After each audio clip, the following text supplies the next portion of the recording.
Halo teman-teman, Assalamualaikum warahmatullahi wabarakatuh. Selamat pagi semuanya. Kembali lagi bersama kami kelompok 3 di sini. Video ini dibuat semata-mata untuk menyelesaikan tugas kelompok kami, yaitu pada praktikum yang berjudul pengaruh lipid terhadap karakteristik produk. Pertama-tama, siapkan alat dan bahan yang akan digunakan selama proses praktikum. Setelah alat dan bahan disiapkan, jemur kerupuk di bawah sinar matahari dengan suhu berkisar 35 derajat Celcius. Langkah selanjutnya ialah siapkan minyak kelapa, kemudian curah ke dalam literan guna mengetahui berapa liter minyak yang akan kita gunakan.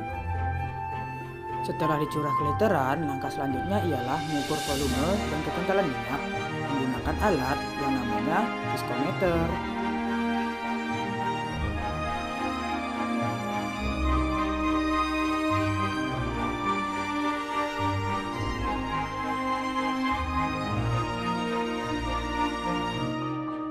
Lanjut ke bagian kerupuk.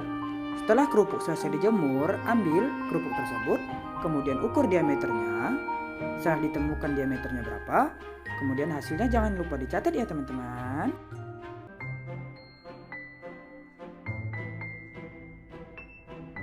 Setelah diameter kerupuk diketahui, langkah selanjutnya ialah timbang kerupuk menggunakan timbangan digital. Setelah ditimbang dan diketahui hasilnya berapa, dicatat ya teman-teman. Kemudian tentukan kadar air kerupuk sebelum kerupuk tersebut akan digoreng. Langkah selanjutnya ialah masukkan minyak ke dalam deep fryer. Setelah minyak dimasukkan, setting deep fryer sama dengan suhu kompor. Kemudian diamkan selama kurang lebih 90 detik.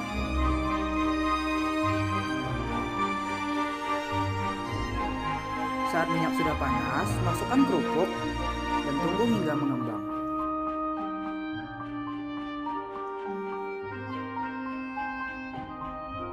Setelah kerupuk selesai digoreng, timbang kembali kerupuk tersebut menggunakan timbangan digital. Setelah kerupuk selesai digoreng, ukur minyak yang digunakan untuk menggoreng kerupuk tersebut menggunakan gelas piala.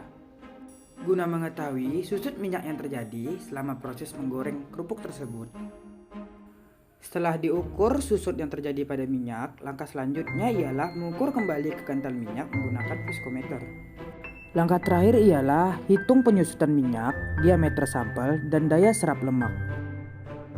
Berikut ini ialah hasil pengamatan yang kami dapatkan selama proses praktikum, di mana pada minyak kelapa sawit viskositasnya mencapai 60,9, volume penyerapannya 1,39, kadar airnya 1,21, dan volume pengembangannya 20,33. Sedangkan untuk minyak kelapa, viskositasnya mencapai 45,3, volume penyerapan 0,6, kadar air 1,23, dan volume pengembangan 19,54. Sedangkan yang terakhir yaitu mentega, viskositasnya mencapai 20,7, volume penyerapan yaitu 4,11, kadar air 1,35, serta volume pengembangannya 0. Volume penyerapan.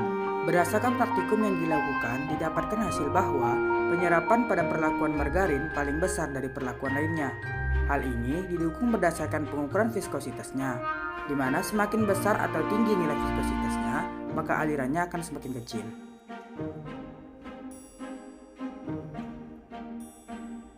Sedangkan pada volume pengembangan, berdasarkan hasil praktikum yang dilakukan, didapatkan hasil bahwa volume pengembangan pada perlakuan minyak sawit paling besar daripada lainnya.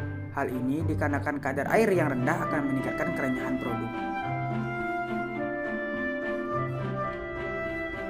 Kesimpulan dari praktikum kami ialah penyerapan yang paling besar ialah menggunakan margarin, sedangkan pada volume pengembangan yang paling bagus ialah menggunakan minyak kelapa sawit.